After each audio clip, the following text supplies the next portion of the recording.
예배는 교회 사역의 핵심입니다.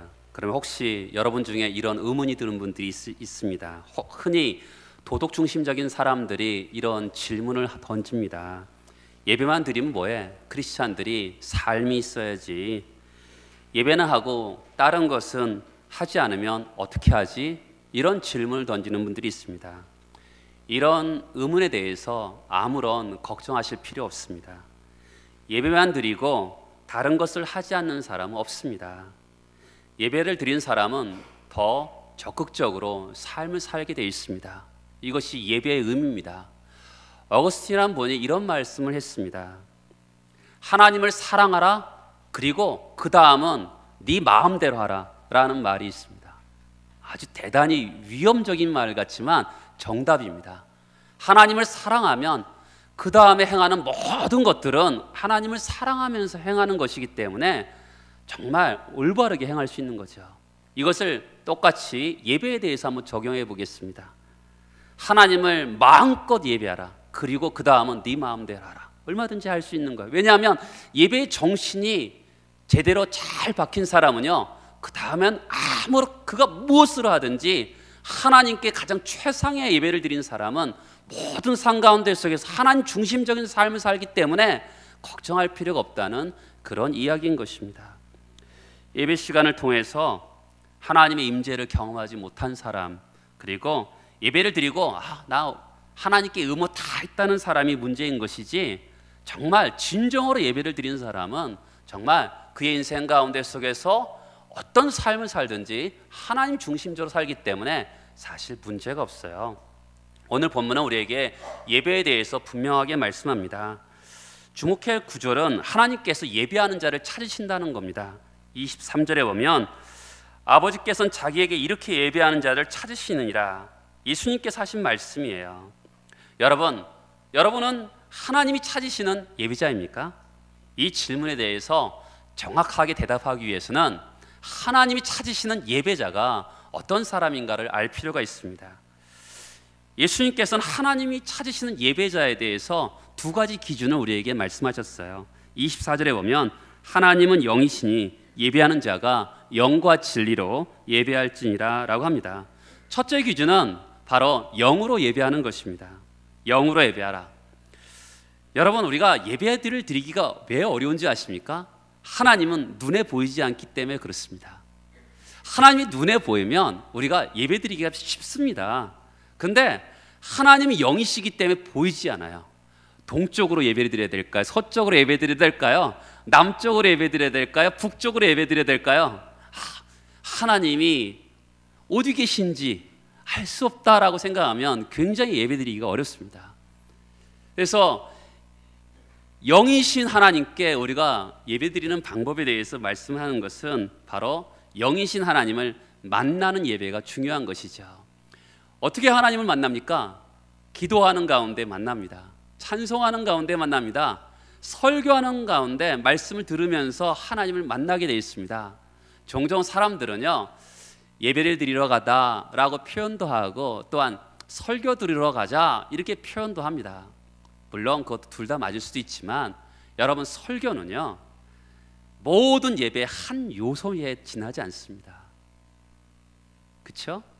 그래서 종종 설교만을 들으러 온다라는 것은 그 사람은 예배를 드리러 오는 것이 아니라 그냥 그 예배의 한 요소를 들으러 오는 것이죠. 예배는 하나님을 만나는 것인데, 예배를 우리가 말씀 속에서만 만나는 게 아니라 기도하면서 찬송하면서 또 축도하면서 모든 예배 요소에서 하나님을 만나는 것인데, 설교 가운데 속에서만 하나님을 만난다. 이것은 예배의 요소에서 중요한 것을 착각한 거죠. 주님은 이 자리에 충만히 임하시는 분이십니다. 그렇기 때문에 우리가 그분을 예배하는 게 굉장히 중요한 것이죠. 여러분, 연극 무대를 생각해 보세요.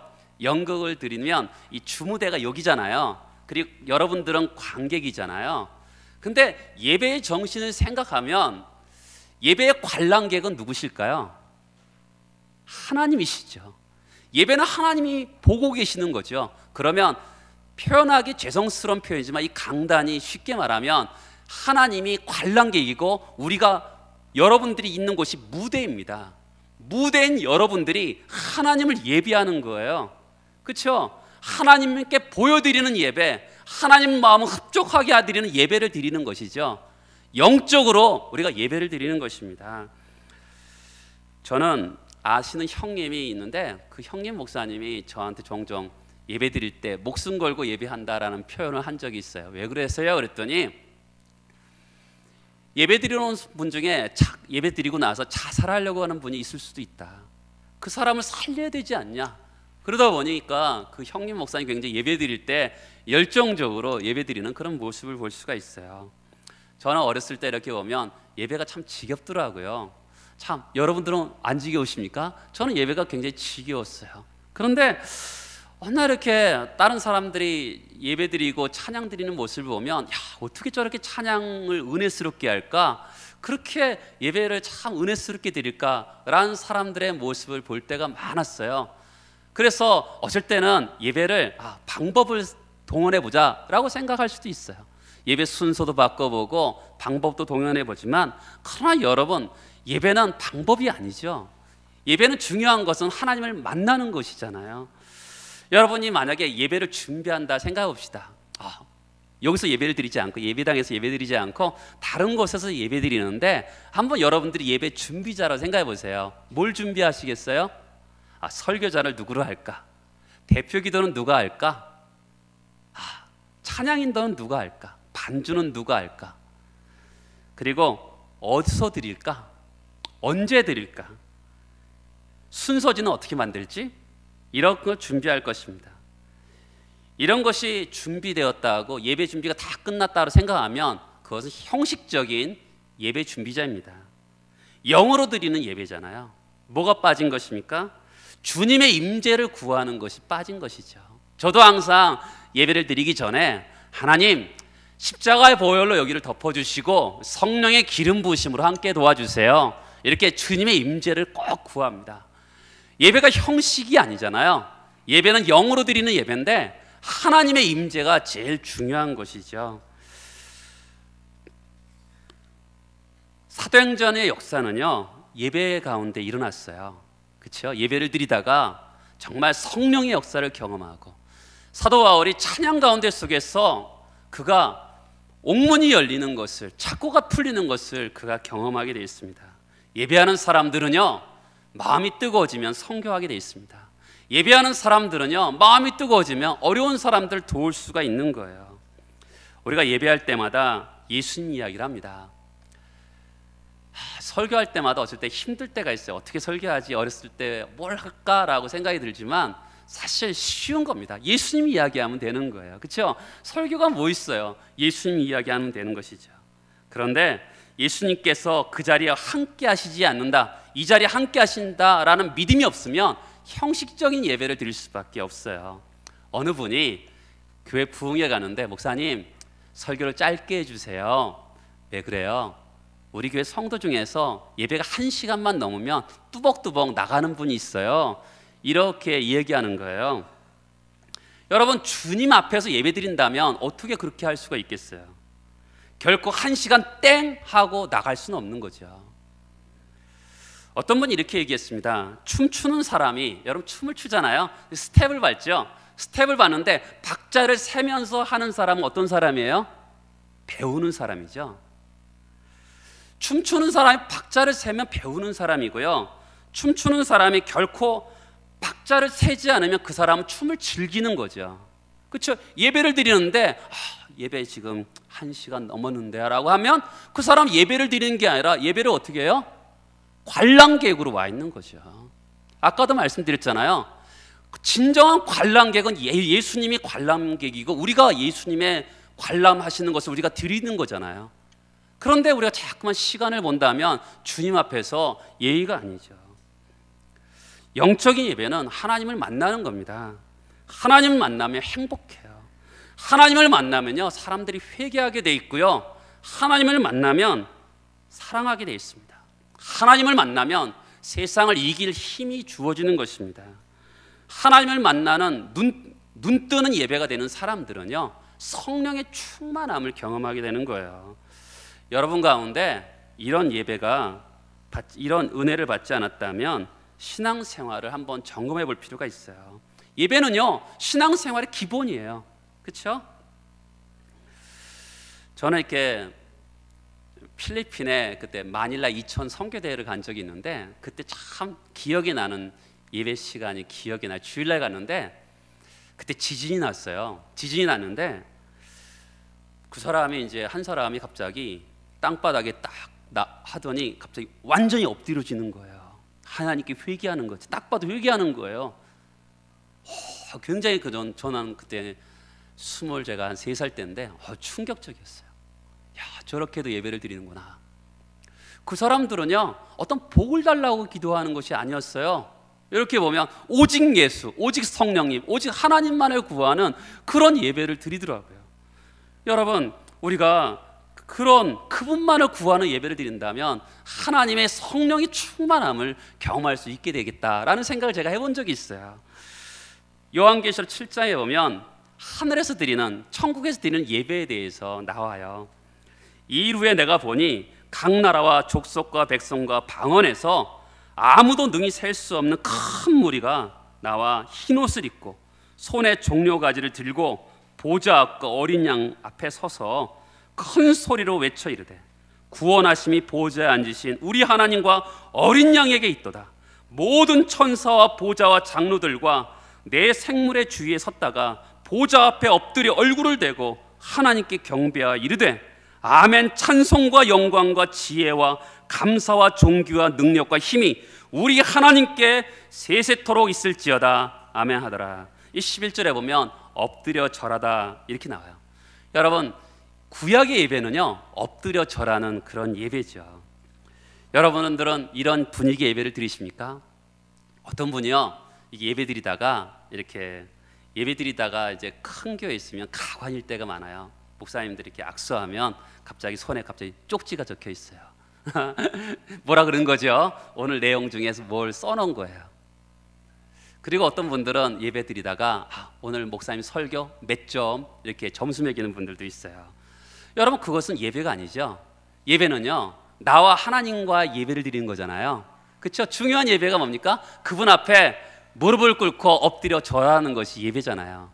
세상과 나는 간 곳 없고 오직 주님만 보이는 것이 예배잖아요. 그런 예배를 여러분들은 드리십니까? 우리는 인생을 살면서 여러 초대를 받아요. 제가 옛날에 섬겼던 목사님이 이 사무실 들어가 보면 첫 번째 딱 보이는 사진이 있어요. 그 사진은 김영삼 대통령 부부와 목사님 부부가 사진 찍은 거예요. 청와대에서 가서 초청받아서 설교한 것을 찍은 것 같아요. 근데 여러분, 우리는 그분보다, 대통령보다 더 높은 분이, 왕 중의 왕이신 그분이 우리를 초대하십니다. 오라 우리가 굽혀 경배하며 우리를 지으신 여호와께 무릎을 꿇자. 이 초대에 우리는 부르심을 받은 거예요. 우리가 어렸을 때 저녁 때가 되면 엄마가 애야 밥 먹으라 라고 부르죠. 엄마가 밥 먹으러 부르지 않으면 아이는요 저녁 때가 되었는지 잘 모르고 친구와 놀기 바쁘잖아요.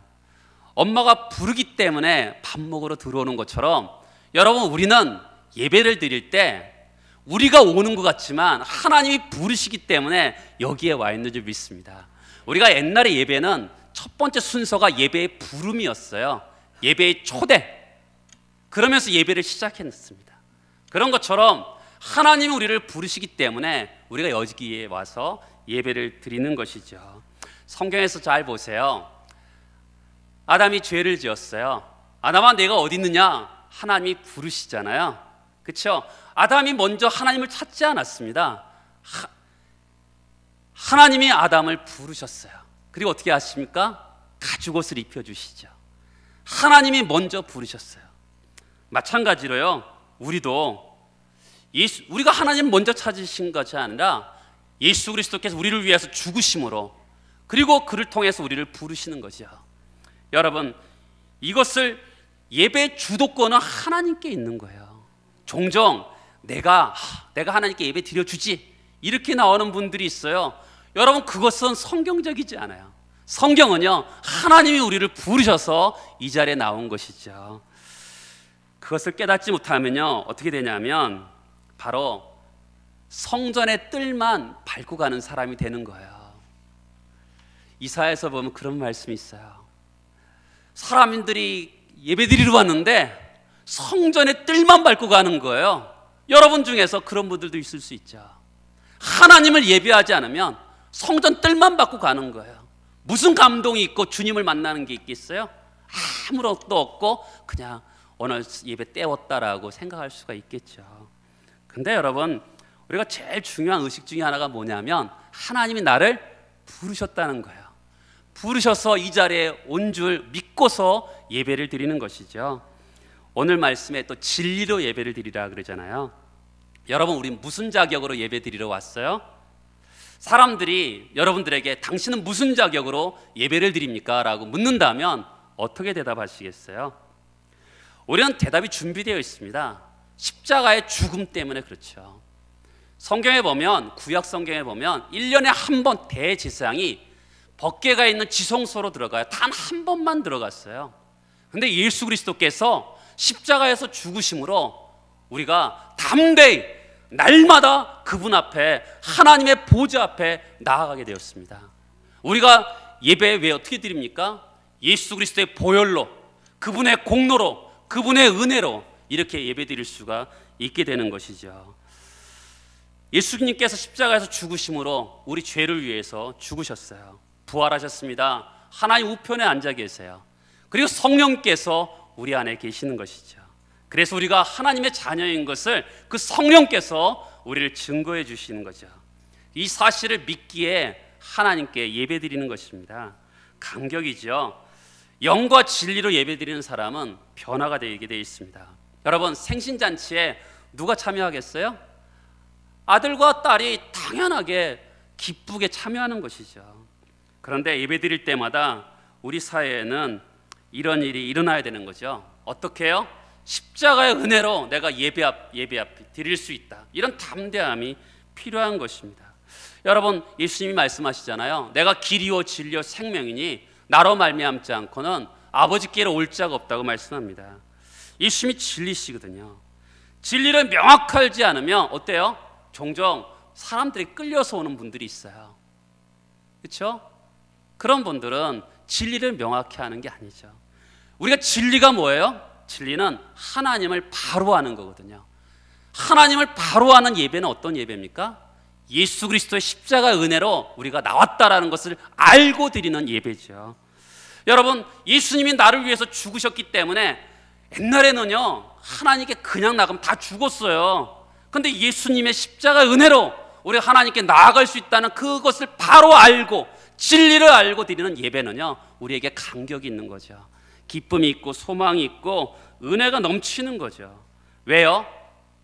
알고 드리기 때문에, 진리를 알고 드리는 예배이기 때문에 그렇습니다. 예수님께서 나를 위해서 속죄제물이 되어 주셨다. 그러면 찬양 부를 때 어떻게 하겠어요? 어린 양 찬양할 때 감격이 있는 거죠. 아, 그래, 맞지. 예수님께 나를 위해서 죽으셨지. 그것 때문에 내가 하나님께 나아갈 수 있지. 그러면서 그 찬양에 내 감격을 실어서 찬양을 할 수 있는 것이죠. 그것이 바로 진리로 예배드리는 것입니다. 근데 생각보다 진리로 예배드리지 못하는 사람들이 생각보다 많아요. 감정으로 드리는 거죠. 느낌으로 드리는 거죠. 여러분 가운데 속에 생각보다 주일날 올 때 부부끼리 싸우고 오는 분들이 생각보다 많아요. 이 감정이 어떻겠어요? 감정이 별로 좋지 않아요. 근데 여러분, 감정을 의지하면 예배가 되지 않습니다. 제가 옛날에 우리 형님을 어느 날 본 적이 있는데, 아는 목사님을 본 적이 있는데 얼굴이 조금 이렇게 좀 별로 이렇게 편안해 보이지 않았어요. 형, 오늘 무슨 일 있어? 그랬더니 그 형이 정색을 하더니 그러는 거예요. 너는 내 얼굴 보고 얘기하는데 나는 지금 성령이 충만해. 사람을 이렇게 얼굴로 판단하면 안 돼요. 딱 그러시더라고요. 왜요? 사람은 감정에 의해서 잠깐 흐트러질 수는 있지만 그 마음이 진리 안에 있기 때문에, 성령이 충만함이 있기 때문에 우리는 종종 얼굴에 뭐 빛이 나야지만 성령이 충만하다고 생각하는데 그것은 감정적인 거예요. 여러분, 우리가 진리가, 말씀이 우리 안에 있는데 흔들리지 않는 견고함이 있는데 그렇지만 상황 가운데 속에 힘듦이 있지만 흔들리지 않는 견고함이 있는데, 그런 것처럼 우리가 예배를 드릴 때 밖에서 상황이 힘들고 어렵고 그 다음에 세상은 힘들어요. 그렇지만 내 마음이 영적인 예배를 드리고자 한다면 그것은 얼마든지 가능한 것이죠. 여러분, 우리가 천국에 가봐요. 그러면 이 세상에 염려되겠습니까? 내가 예수 그리스도의 보혈 때문에, 예수님의 십자가 때문에 이 천국에 왔다는 확신이 쓴다면 여러분, 이 세상에 대해서 뭐 염려가 되겠어요? 영이 우리의 마음과 감정을 눌러버리고 영으로 하나님을 찬양하다 보면 얼마든지 마음과 감정을 짓누를 수 있고 제압할 수 있는 것이죠. 그렇기 때문에 영적인 예배, 진리로 드리는 예배는 굉장히 중요한 거예요. 어느 목사님이 신방을 갔어요. 근데 이분이 응접실에서 예배를 드리고 났는데, 목사님 안방에서도 예배 드려주세요, 건넌방 아이들 방에서도 예배 드려주세요. 이 목사님 걱정이 되더래요. 화장실에서 예배 드린다고 되나 라는 걱정이 들더래요. 열심은 대단하지만 어떤 신앙이에요? 무속적인 신앙이죠. 진리 안에 있는 신앙이 아니라 무속적인 신앙인 것이죠. 에베소 6장 14절에 보면 진리로 허리를 띠라 그래요. 여러분, 예수님을 믿어도 체험이나 감정을 의지하지 말고 진리에 근거해서 예수를 믿으라는 것이죠. 안타깝지만 많은 사람들이요, 체험에 의지해서 예수를 믿어요. 예배를 드리는데 영적인 체험이 옵니다. 그러면 굉장히 마음이 뜨거워지는 분들이 있어요. 예배하고자 하는 마음이 막 생겨요. 근데 체험이 사라집니다. 그러면 하나님이 떠나신 것 같고 하나님의 사랑이 의심되고 식어진 것 같아요. 그러면 진리에 서지 못하면 그 신앙은, 예배는 무너지게 돼 있어요. 저는 이렇게 신앙생활 하다 보면 어떤 분들은 굉장히 감정적이에요. 진리에 서 있지 않고 말씀에 서 있지 않고 감정적이에요. 어느 날 보면 찬양 드릴 때 보면 굉장히 뜨겁게 찬양해요. 근데 어느 날 보면 그 사람이 예배자인지 아닌지 모를 만큼 예배 드리는 분들이 있어요.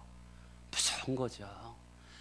어떤 체험적인 기적적인 신앙을 가지고 산다면 우리가 어떻게 하나님을 믿고 살겠어요? 여러분, 우리가 얼마나 매일같이 기적을 경험합니까? 매일같이 하나님을 영적으로 체험합니까? 안 그럴 때도 있거든요. 근데 진리의 띠를 띠고, 이게 굉장히 중요합니다. 감정적인 신앙, 이 청년들 같은 경우는 굉장히 감정적일 때가 있어요. 여러분, 생각보다 이렇게 조명 좀 이렇게 하고요, 그렇죠? 음악 팍 깔고 뜨겁게 하면 다들 팡팡 뜁니다. 안 그럴 사람 없어요. 그런데 그들을 불러서 구원의 확신 있냐, 예수를 만난 경험 있냐 보면 생각보다 없어요. 분위기에 휩싸여서 찬양하고 그렇지만 성경은 분위기에서 예배하라고 그러지 않아요. 진리로 예배를 하라고 그러잖아요. 예수 그리스도를 만난 경험을 가지고 십자가의 은혜를 가지고 예배하라고 그렇지, 분위기적으로 감정적으로 예배하라고 그러지 않아요. 예배는요, 하나님이 대상이죠. 그렇죠? 우리는 아버지께 예배하는 거잖아요. 프랑스의 루이 14세가 왕으로 있을 때 일인데, 어느 주일날 왕과 왕족들이 예배드리러 갔어요. 그런데 그날 그 교회에, 대주교회에는 아무도 없는 거예요. 깜짝 놀란 왕이 대주교님 오늘 다 어디 갔습니까? 했더니 폐하께서 오늘 이곳에 예배하러 오지 않는다고 제가 광고했어요. 오는 사람들이 하나님을 예배하러 오는지 왕께 아첨하러 오는지 제가 구별하기 위해서 광고했는데 아무도 오지 않았네요. 오늘도 비슷한 일이 일어나죠. 미국의 워싱턴에 백악관 주변에 있는 교회는요, 그 주일 전날에 전화 온대요. 목사님, 대통령이 오늘 내일 예배에 오십니까? 이 전화가 온대요. 그때 목사님 뭐라 그러겠어요? 대통령은 나오실지 안 나오실지 잘 모르겠지만 하나님은 늘 출석합니다. 이렇게 대답했다 그래요. 여러분, 규모가 큰 데는요, 토요일 날 되면 전화가 꽤 많이 옵니다. 내일 담임 목사님 설교하세요. 왜냐하면 담임 목사님이 설교 안 하실 때도 있어요. 외출하실 때도 있고 그날 외부 강사가 오실 때도 있거든요. 전화 오는 분들이 있어요. 그분들은 담임 목사 설교 안 하시면 어떻게 된다는 거예요? 안 온다는 거죠. 여러분, 이 굉장히 중요한 거예요. 비슷한 얘기 하나 더 소개하겠어요. 헨리 워드 비처라는 유명한 설교자가 있는데 뉴욕의 한 교회에 설교하기로 돼 있어요. 아주 유명하신 분입니다. 그래서 아주 사람들이 주일날 되니까 밀려오게 되었어요. 그런데 그 전날에 그분이 몸이 안 좋아져서 못 오게 생겼어요. 그래서 토마스 비처라는 그 동생을 보내기로 서로 합의했습니다. 예배 드리기 때는 사람들이 모르잖아요. 누가 설교자인지 잘 모르는데 이 사회자가 이제 나오셔서 헨리 워드 비처라는 유명한 목사님은 오늘 몸이 편찮아서 못 오게 되었습니다. 이 동생 목사님 토마스 비처 목사님 오늘 설교해 주게 됐습니다. 사람들이 웅성웅성 되더니 일어나서 나가기 시작하는 거예요. 이 토마스 비처 목사님이 딱 나와서 우리 형님 목사님이 오늘 못 오게 돼서 죄송하게 생각합니다. 그런데 여러분, 혹시 지금 일어나서 나가는 분 말고 여기 앉아있는 분도 혹시 헨리 워드 비처라는 목사를 예배하기를 원하는 분들은 나가시기 바랍니다. 하나님만을 예배하기 원하는 분만 남아서 같이 예배를 드리겠습니다. 이렇게 예배를 선포했다 그래요. 그랬더니 그때 정말 뜨거운 예배가 되었다고 합니다. 여러분, 우리가 곰곰이 반성할 필요가 있는 것이죠. 설교는요, 한 요소예요. 예배의 대상은요, 하나님이지 사람이 아니잖아요. 그렇죠? 하나님은 영이신 분이십니다. 그렇기 때문에 사람들은 보이지 않는 하나님이 보이지 않기 때문에 사람을 의지할 수밖에 없는 게 인간의 나약성입니다. 그러나 여러분들에게 계속 다시 한번 말씀드리지만 예배의 대상은 하나님이라는 것이죠. 예배를 드릴 때마다 하나님을 바라봐야 돼요. 표현하면서 드려야 되는 것이죠. 우리가 하나님 사랑합니다, 하나님 감사합니다, 이런 고백도 필요하고요, 몸으로 드리는 예배도 필요합니다. 바디 랭귀지 아시죠? 몸으로 표현하는 거. 저는 청년 시절에 이렇게 몸으로 표현하면서 손 들고 때론 춤을 추면서 하나님을 찬양하고 그런 적이 있어서 생각보다 어색하지 않아요. 때로는 그렇지만 저도 왠지 모르게 몸을 표현할 때 이렇게 남을 의식하면 잘 표현이 안 될 때가 있어요. 근데 여러분, 외적인 표현이 이렇게 뭐 손을 들고 뭐 가슴을 치면서 찬양하면서 그것이 꼭 경건하다, 모든 것이 다 경건하다, 그렇게 표현하는 것은 아닌데요. 그런데 사람은요, 마음의 중심이 있으면 외적으로 표현하게 되는 거 다 마찬가지 아니에요? 여러분, 우리가 벚꽃 구경 가봐요. 그리고 12월이나 1월 달에 대관령에서 눈을 봐보세요. 야, 너무 좋다, 이렇게 표현하잖아요. 그리고 손을 들면서 야, 너무 좋다, 손까지 들잖아요. 얼굴 표정 어때? 막 웃으면서 표현하게 돼 있는 거죠. 그리고 고마운 사람, 반가운 사람 만나봐요. 그냥 앉아 있습니까? 일어나서 이렇게 하이파이브도 하고 대화할 때 수다도 떨고 그렇잖아요. 그런 것처럼 예배를 드린다라는 것은 이 몸으로 표현하는 게 중요해요.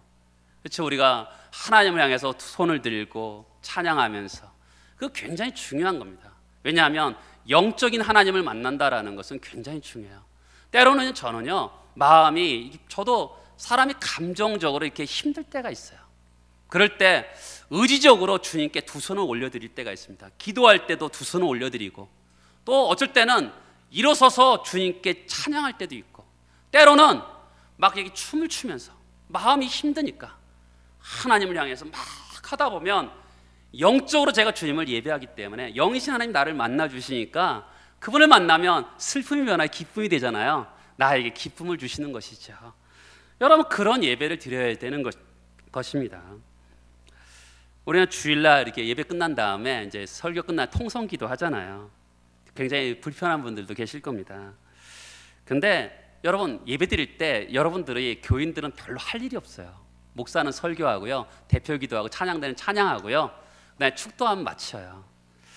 근데 우리가 예배 드릴 때 예배 드리면서 마음에 슬픔이 있고요, 외로움도 있고, 또한 소원도 있고 간절함도 있잖아요. 예배 드릴 때 언제 표현하겠어요? 그 통성기도 할 때 우리 마음을 하나님께 표현하는 것이 굉장히 중요한 것입니다. 여러분, 그래서 통성기도의 시간을 갖는 것이죠. 종종 어떤 분들이 목회가 재밌습니까? 라고 물을 때가 있어요. 그러면 사람들이 예배와 설교를 통해서 변화하는 모습을 보면 목회는 정말 재미있습니다. 근데 어느 날 보면 목회가 재미없을 때가 있어요. 그것은 예배와 설교를 통해서 성도들이 전혀 변화되지 않는 모습을 보면 목회가 재미없습니다. 왜냐하면 그렇잖아요. 하나님을 만나고 날마다 어린 새싹 같던 성도들이 장성한 나무처럼 될 때 그게 목회의 보람이죠. 우리는 예배는 경배의 대상이 그분께 예배를 드리는 거예요. 그분께 최고의 가치를 올려드리는 겁니다. 아브라함을 생각해 보세요. 그의 자식, 100세에 낳은 자식입니다. 하나님이 바치라 그러니까 그 자식을 모리아산에 바치잖아요. 바치니까 어떻게 돼요? 여호와 일에 은혜의 축복을 받습니다. 그분을 최고의 가치로 두니까 하나님이 여호와의 은혜의 축복을 주시죠. 마리아가 자기 평생 모은 재산이에요. 시집가려고 모은 지창금, 그 향을 옥합을 깨트려 주님께 드립니다. 최고의 가치를 올려드리는 거죠.